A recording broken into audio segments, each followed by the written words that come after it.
Parlant de somme de fractions algébriques, je vous propose maintenant de prendre l'activité 5, l'exercice 1. Donc on est toujours dans l'activité 5, l'exercice 1, mais on va prendre le quatrième et on va prendre le dernier exercice du quatrième. Ici, dans ce cas-ci, on doit additionner les fractions 7x sur 10 fois x moins 1 et 2x divisé par 15 fois x plus 1. On voit quand on doit additionner des fractions, on doit avoir un dénominateur commun. On n'a pas de dénominateur commun dans ce cas-ci. Donc, on va essayer de trouver quel va être le dénominateur commun. Comment est-ce qu'on peut faire? On peut toujours utiliser notre méthode, notre fameuse méthode où on va identifier les diviseurs, etc., et trouver le plus petit commun multiple. On va le faire encore. Rapidement, vous n'en aurez probablement plus besoin. Mais faisons-le encore ici. Donc, 10x moins 1, 10 fois, entre parenthèses, x moins 1, je peux le diviser par 2, ça va me faire 5 fois, entre parenthèses, x moins 1. Je peux le diviser par 5, ça va me faire x moins 1. Et puis, je peux le diviser par x moins 1, et il va me rester 1. 15 fois, entre parenthèses, x moins 1, je peux le diviser par 3, ça me reste 5 fois x moins 1. Par 5, il me reste x moins 1.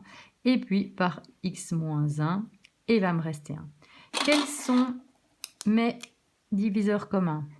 5 et x moins 1. 5 et x moins 1 sont mes diviseurs communs. Quels sont mes diviseurs qui sont différents? 2 et 3. Donc mon plus petit commun multiple, il sera égal à 2 fois 3 fois 5 fois x moins 1. Ça, c'est égal 2 fois 3, 6 fois 5, 30 fois x moins 1. Ça, ce sera mon dénominateur commun. Mon dénominateur commun qui sera donc 30 fois x moins 1. Pour passer de 10x-1 à 30x-1 au dénominateur, ça veut dire que je dois multiplier cette fraction-ci par 3 sur 3. Et cette fraction-là par 2 sur 2. Donc au numérateur, j'aurai 7x fois 3, ça me fait 21x, plus 2x fois 2, ça me fait 4x. Et au dénominateur, donc on a bien 30 fois x moins 1. Je peux additionner 21x et 4x, ça va me faire 25x. Et au dénominateur, j'ai 30 fois x moins 1.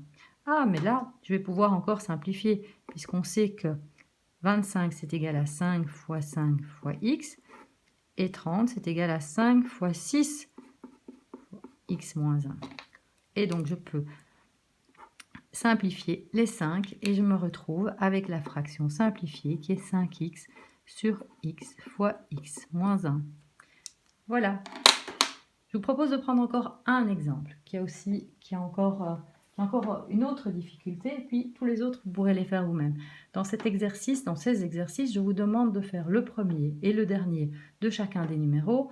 Mais bon, il y en a plein qu'on a fait ensemble, donc pour cela, je vous propose de choisir un autre. Vous pouvez le choisir vous-même, choisissez-le judicieusement. Je vous propose de prendre encore un exemple. Un exemple qui est un petit peu compliqué, puisque ici, on va prendre le premier du numéro 5. Le premier du numéro 5, il a au dénominateur 3 moins x et il a pour la première fraction et pour l'autre fraction x moins 3. Ça se ressemble, mais ce n'est pas exactement la même chose. Alors on va essayer de transformer un des deux pour que le dénominateur puisse être commun. Donc si je recopie le premier, je vais garder 3 moins x et je vais essayer de transformer le second. En fait, x moins 3, si j'écris ici, je vais faire une petite parenthèse, x moins 3, je peux l'écrire aussi comme moins 1 fois moins x plus 3. En effet, si je distribue mon moins 1 fois moins x, ça fait bien x, et moins 1 fois plus 3, ça fait bien moins 3. Donc, c'est comme si j'avais mis en évidence le moins 1. C'est une petite astuce qu'on utilise souvent en mathématiques. Vous allez la retrouver régulièrement en quatrième et plus tard. Donc, j'ai transformé maintenant mon x moins 3 en moins x plus 3. Ça, c'est aussi égal à 3 moins x, bien sûr. Ok, donc je referme ma petite parenthèse ici pour dire que Et je vais écrire à la place de x moins 3, je vais écrire moins 1 fois 3 moins x. Ah ah. Tiens, à propos, le moins 1, je peux le mettre au dénominateur ou je peux le mettre au numérateur ou je peux le mettre devant, vous vous souvenez?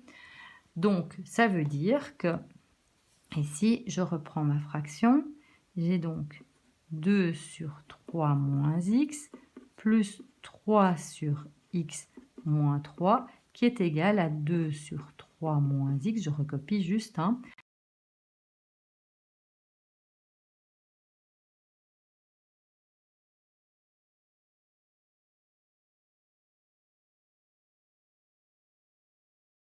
Dénominateur 3 moins x, 3 moins x. Et au numérateur, j'ai quoi? 2 moins 3. 2 moins 3, ça fait moins 1. Donc j'ai moins 1 sur 3 moins x, qui est le résultat de la somme de ces deux fractions algébriques.